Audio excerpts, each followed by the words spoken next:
વાહ ભરે વાદળ ભરે ભરે નદીના નૂર, કચ્છી બોલ્યા ભરે નહીં, ભલે પછી પશ્ચિમ ઉગે સૂર.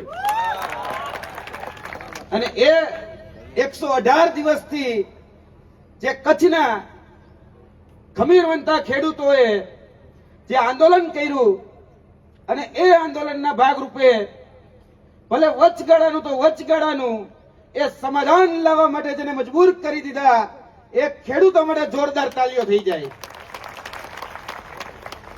આજે જોવા જઈએ તો ગામ વાઢિયા હોય, લોડાઈ હોય કે નવીનાળ હોય કે પછી કોઈ પણ આપણા કચ્છના વિસ્તારની અંદર જે ખેડૂતો જેને પોલીસને આગળ ધરી અને જે કંપની રાજ જે કંપનીઓ જે વીજ કંપની છે એ વીજ કંપનીઓ આજે થાંભલા નાખી રહી છે અને એ થાંભલાઓમાં પણ ભેદભાવ, કોકને 5 લાખનું વળતર, કોકને 10 લાખનું વળતર, કોકને 15 લાખનું વળતર એ આપવામાં આવી રહ્યું છે. એટલે આ ભેદભાવની જે નીતિ છે અને જે પોલીસને આગળ ધરી જે ખેડૂતોનો અવાજ દબાવવાનો પ્રયત્ન કરે, આજે ખેડૂત પોતાના ખેતરમાં ઉભો હોય અને મેં વિડીયો જોયા છે કે ખેડૂત પાસે 7, 12, 8 અને ઉતારા માંગવામાં આવે, એની પાસે આધાર કાર્ડ માંગવામાં આવે. આજે જોવા જઈએ તો પોલીસ વાક્ય લખે છે કે સેવા, સુરક્ષા અને શાંતિ, પણ કોની સેવા, કોની સુરક્ષા અને કોની શાંતિ? તો કે મોદાણીની, બીજા કોઈની નહીં.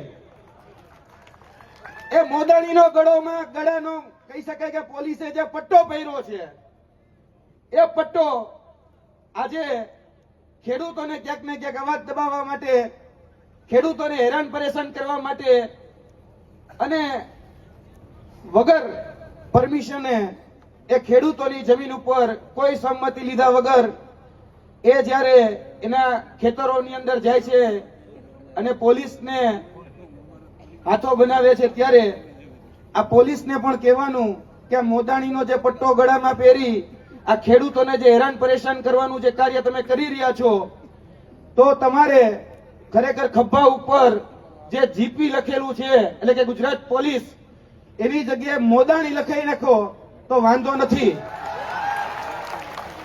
કારણ કે તમે સેવા, સુરક્ષા અને શાંતિની વાત એ મોદાણી માટે કરો છો, જ્યારે આ દેશ એ ખેડૂત પ્રધાન દેશ છે, આ દેશ એ ખેતી પ્રધાન દેશ છે.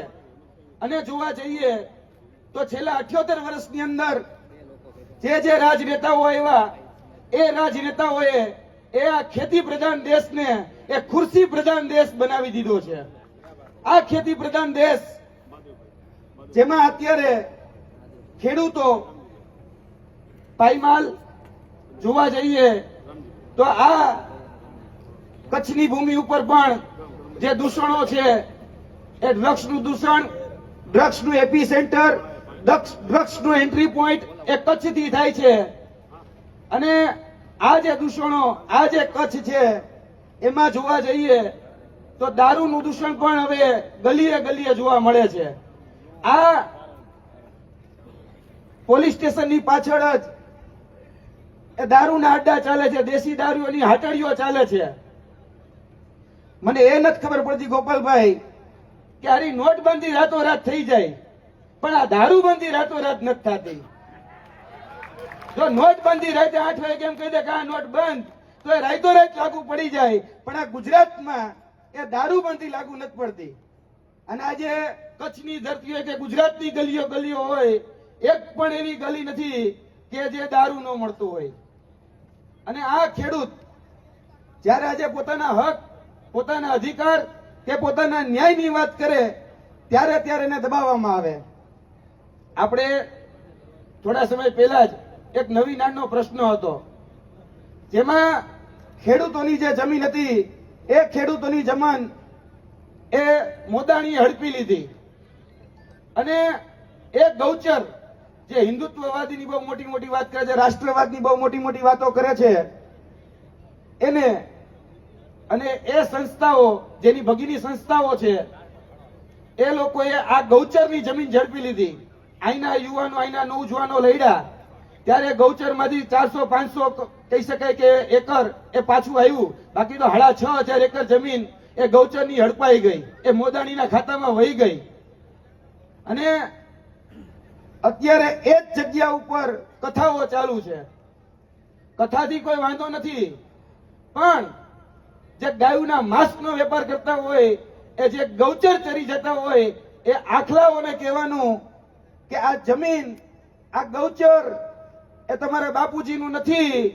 આ જમીન, આ ગૌચર, આ ખેતી, આ કચ્છના ખેડૂતોની છે.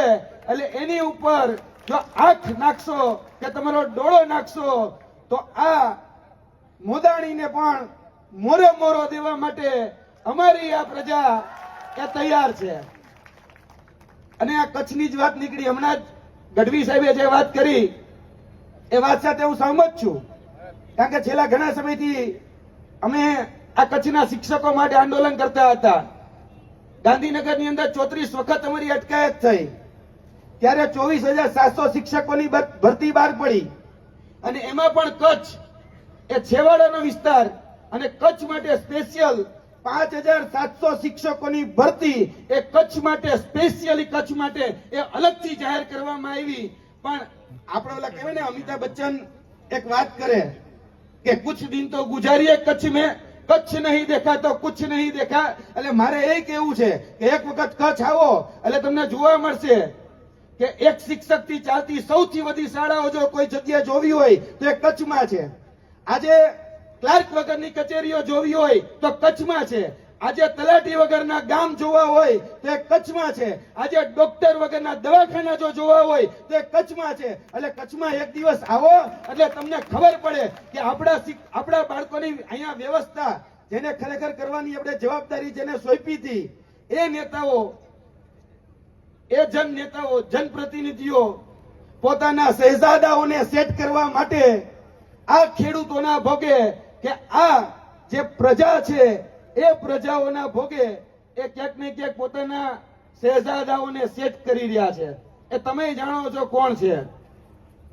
એટલે આ બાબત તમને સમજાવવા માટે, આ બાબત તમને કહેવા માટે આજે જે કિસાન મહાપંચાયતનું આયોજન અને અહીંયા ઉપસ્થિત તમામ જે ટીમ જે તમારા પાસે આવી છે, એ તમને એટલું જ કહેવા માટે આવી છે કે હવે સમજી જાઓ, આવનાર દિવસોની અંદર આપણે ખભોથી ખભો મિલાવીને કિસાનોના જે પ્રશ્ન છે, ખેડૂતોના જે પ્રશ્ન છે, એ પ્રશ્નોને હવે આપણે વાચા આપવી પડશે. કારણ કે આપણા જે જનપ્રતિનિધિ છે, એ જનપ્રતિનિધિના ખેતરમાં એક થાંભલો ખોલાણો હોય તો, દાખલો તમારી પાસે હોય તો મને આપો. કોઈ ધારાસભ્યના ખેતરમાં એક થાંભલો ખોલાણો? એ પોલીસ અહીંયા દમન કરવા ગઈ? એ વીજ કંપનીઓના જે માલિકો છે, એ મોદાણી કંપની જે છે, એ અહીંયા કઈ ગયા બળજબરીથી થાંભલો નાખવા માટે? કેમ? તે ત્યાં નથી જતા, પણ આ ગરીબ ખેડૂતના દીકરા દીકરીઓ હોય કે ગરીબ ખેડૂતો હોય ત્યાં તરત જ પહોંચી જાય. સવારે ખેડૂતનો દીકરો વાવણી કરવા માટે જાય તો સીધા જ પોલીસ સ્ટેશને ગાડી ભરીને લઈ જાય અને સાંજે છોડે. એટલે પરિસ્થિતિ એ દિવસે ને દિવસે એ ખૂબ ખરાબ થઈ રહી છે. અને કચ્છની અંદર જોવા જઈએ તો રોજગારી એ હવે રહી નથી. કારણ કે જે પણ રોજગારી છે એ બધી જ રોજગારી હવે પ્રાઇવેટ થઈ ગઈ છે, ખાનગી થઈ ગઈ છે. કારણ કે આપણે જોઈએ છીએ સરકારી રોજગારીની વાત આવે એમાં કચ્છ સૌથી છેવાડે હોય છે. એટલે કચ્છ ને ખૂબ જરૂર છે એ રોજગારીની, સ્થાનિક રોજગારીની, પણ એ મળતી નથી. આપણે બધાએ આ જે ડ્રગ્સનું એપિસેન્ટર, ડ્રગ્સનું જે એપિસેન્ટર છે એને હવે ક્યાંક ને ક્યાંક નાબૂદ કરવા માટે, આ દૂષણને દૂર કરવા માટે આપણી પાસે અત્યાર સુધી વિકલ્પ નહોતો. કારણ કે છેલ્લા 78 વર્ષથી બે હગ્ગા માસી ભાઈઓ લડતા હતા. હવે આપણી પાસે વિકલ્પ આવી ગયો છે. જે ઈમાનદાર છે, પાકસાબ છે અને કટ્ટર ઈમાનદાર છે એ આમ આદમી પાર્ટી. હવે ખેડૂતોના પ્રશ્નો હોય, યુવાનોના પ્રશ્નો હોય, મહિલાઓના હોય, તમામ પ્રશ્નો એ સતત આમ આદમી પાર્ટી ઉપાડી રહી છે. છેલ્લા 10 વર્ષમાં જ, વધારે વાત નથી કરવી, 10 વર્ષમાં જ 13 પુલ તૂટ્યા અને 34 પેપર ફૂટ્યા. કેમ કે આપણે બધાએ વગર વિચારે 162 ને ચૂંટ્યા. એટલે આપણે જે 162 ને ચૂંટ્યા એને કારણે ક્યાંક ને ક્યાંક આપણા બાળકોના નસીબ, આપણા માતા પિતાઓએ જોયેલા સપના એ ક્યાંક ને ક્યાંક તૂટી રહ્યા છે. એટલે વધારે સમય નથી લેવો.